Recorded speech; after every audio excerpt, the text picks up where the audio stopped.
تو اللہ نے کہا یہ دنیاوی مثال تمہیں سمجھانے کے لیے کافی ہے کہ گھوڑے تو اتنے وفادار ہیں، حالانکہ تم نے ان گھوڑوں کو پیدا نہیں کیا، صرف کھانا کھلایا ہے، اور تم اپنے رب کے اتنے نافرمان ہو۔ تمہیں تو اس رب نے پیدا بھی کیا، تمہیں ہر طرح کی نعمتیں دی ہیں، اور تم تو گھوڑے جیسے بھی نہیں ہو سکے، جانوروں سے بھی بدتر ہو تم۔ اولئک کالانعام بل ہم اضل، یہ چوپایوں کی مانند ہے بلکہ اس سے بھی گئے گزرے۔ سر اس صورت کے اندر کیا سوز و گداز، کیا رکت ہے کہ تم گھوڑوں کے مانند بھی نہیں ہو سکے۔ گھوڑے کو صرف کھانا کھلاؤ تو وہ تمہارے لیے جان بھی دے دے میدان جنگ میں، اور اللہ جس نے تمہیں پیدا کیا، ہر طرح کی نعمت دی، تم 5 وقت کی نماز پڑھنا بھی تمہارے لیے مشکل ہے اس کے لیے۔ والعادیات ضبحا، مجھے قسم ہے تیز دوڑنے والے گھوڑوں کی، جب ان کے سینے سے آواز نکل رہی ہوتی ہے، سو ہوئے انہوں نے تیز جب وہ چل رہے ہوتے ہیں۔ فالموریات قدحا، جب وہ پتھروں سے آگ نکال رہے ہوتے ہیں سم مار کے، جب پتھریلی زمین پہ بھاگتے تھے تو ان کے پاؤں کے ناخنوں کے نیچے، آپ کو پتا نا وہ نیچے لگائے ہوتے ہیں لوہے کی، تاکہ وہ سمیں لگائی ہوتی ہیں تاکہ ان کے وہ ناخن گھس نہ جائیں، تو وہ جب سر پر دوڑتے تھے نا تو چنگاریاں اڑتی تھی۔ فالموریات فالمغیرات صبحا، پھر جب وہ صبح کے وقت اچانک حملہ کرتے ہیں جا کے، فاثرن به نقعا، پھر جب وہ گرد و غبار اڑاتے ہوئے واپس آتے ہیں، فوسطن به جمعا، اور جب وہ دشمن کے لشکر میں آگے تک گھس جاتے ہیں۔ سر وہ اپنی لائف سٹیک پہ لگا دیتا ہے اپنے مالک کے لیے، صرف اس لیے کہ اس نے مجھے کھانا کھلایا ہوا ہے، اتنا وفادار ہوتا ہے۔ ان الانسان لربہ لکنود، بے شک انسان ہی اپنے رب کا بڑا ناشکر ہے، گھوڑے ناشکرے نہیں ہیں۔ گھوڑے اپنے مالک کے ساتھ وفاداری کرتے ہیں، اس مالک کے ساتھ جو صرف کھانا کھلاتا ہے، اور انسان اس مالک کے ساتھ بے وفائی کرتا ہے جس نے اسے پیدا بھی کیا ہے اور ہر طرح کی نعمتیں دی ہیں، صرف کھانا نہیں کھلایا۔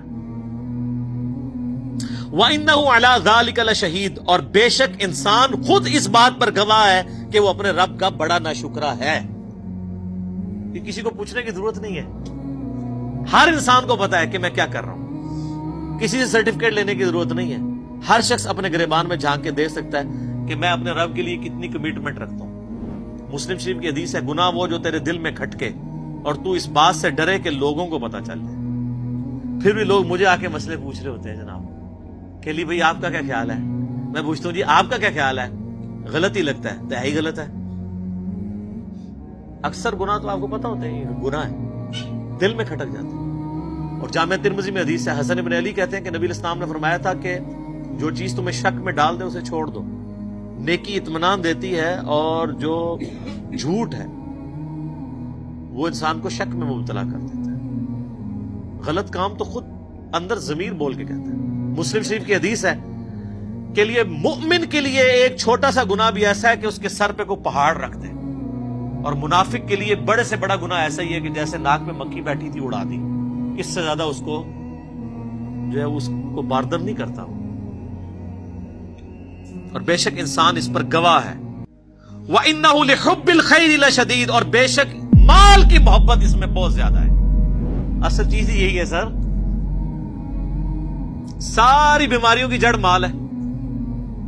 اور جامع ترمذی میں حدیث ہے، ہر امت کا کوئی نہ کوئی فتنہ تھا، ویسے تو ہمیشہ ہی مال فتنہ رہا ہے، لیکن نبی علیہ السلام کی امت کا تو اسپیسیفک فتنہ مال ہے۔ آپ نے فرمایا کہ ہر امت کا کوئی بڑا فتنہ تھا، میری امت کا سب سے بڑا فتنہ مال ہے۔ اور بخاری و مسلم میں وہ حدیث بڑی رکت انگیز ہے جو آپ نے اپنی وفات سے 1 مہینہ پہلے خطبہ دیا، شہدائے احد کے قبرستان میں جا کے دوبارہ نماز جنازہ پڑھ کے قبرستان میں صحابہ کو ڈرایا اور کہا کہ دیکھنا میں تمہارا پیش رو ہوں، میں اپنے حوض کوثر کو اس وقت بھی دیکھ رہا ہوں، مجھے اپنے بعد تم سے یہ خطرہ نہیں ہے کہ تم شرک کرنے لگو، لیکن مجھے یہ ڈر ہے کہ تم دنیا کے مال کی محبت میں پڑ جاؤ گے اور پھر ایک دوسرے کو قتل کرو گے جس طرح اگلوں نے کیا، اور پھر تم بھی تباہ و برباد کر دیے جاؤ گے جیسا کہ اگلے۔ اور آپ دیکھ لیں نبی علیہ السلام کی وفات کے کچھ عرصہ کے بعد یہی امت میں وہی کام شروع ہو گئے۔ افلا يعلم اذا بعثر ما في القبور، کیا انسان اس وقت کو نہیں جانتا جب اسے قبروں سے نکال لیا جائے گا؟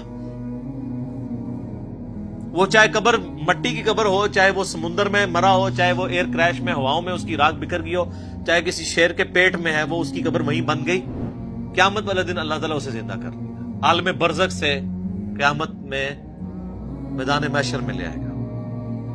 وَحُصِّلَ مَا فِي الصُّدُورِ، اور اللہ تعالیٰ ہر اس چیز کو بھی ظاہر کر دے گا جو انسان کے سینے میں چھپی ہوئی تھی۔ اگر کسی نے کوئی نیکی کا کام بھی کیا ہے نا کسی کو دکھانے کے لیے، تو دنیا میں تو وہ ضرور سخی ہوگا، لیکن اللہ کے حضور زیرو سے ملٹیپلائی۔ وہ مسلم شریف میں بڑی لمبی حدیث ہے، قیامت والے دن ایک سخی کو، ایک شہید کو اور ایک عالم کو بلایا جائے گا، قرآن کے قاری کو۔ اللہ کہے گا ہاں بھائی شہید تو نے میرے لیے کیا کیا؟ کہ گئی اللہ جان ہی تو تھی، دے دی تیری راہ میں، اور کیا کرتا؟ اللہ فرمائے گا تو نے تو اس لیے یہ جان دی کہ لوگ تجھے بہادر کہیں، اور لوگوں نے بڑی تیری تعریف کی ہے، میرے پاس تیرے لیے کوئی اجر نہیں، اوندا منہ کر کے دوزخ میں۔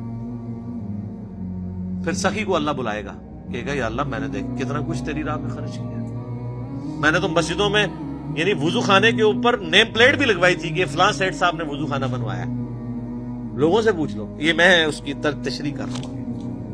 اللہ فرمائے گا تو نے اس لیے یہ سب کچھ کیا کہ لوگ کہیں گے بڑا غریب پرور آدمی ہے۔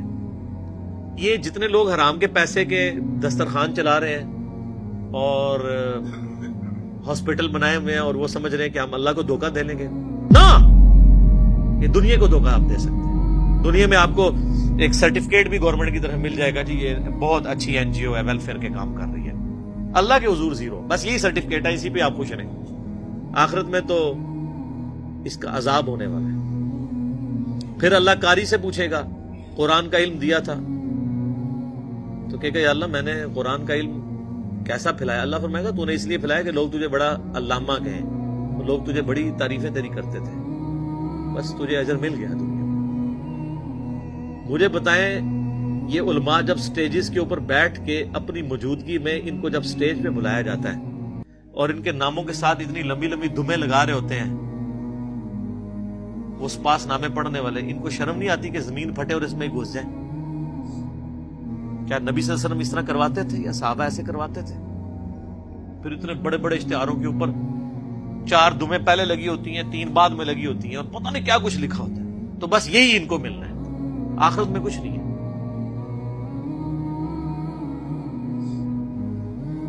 میں علماء سو کی بات کر رہا ہوں، علماء حق کی نہیں۔ علماء حق ہمیشہ رہیں گے، لیکن میرے پاس ایڈریس نہیں ہے ان کا، یہ نہ میرے کو آ جاؤ۔ وَحُصِّلَ مَا فِي الصُّدُورِ، جو سینوں میں ظاہر کر دیا جائے گا۔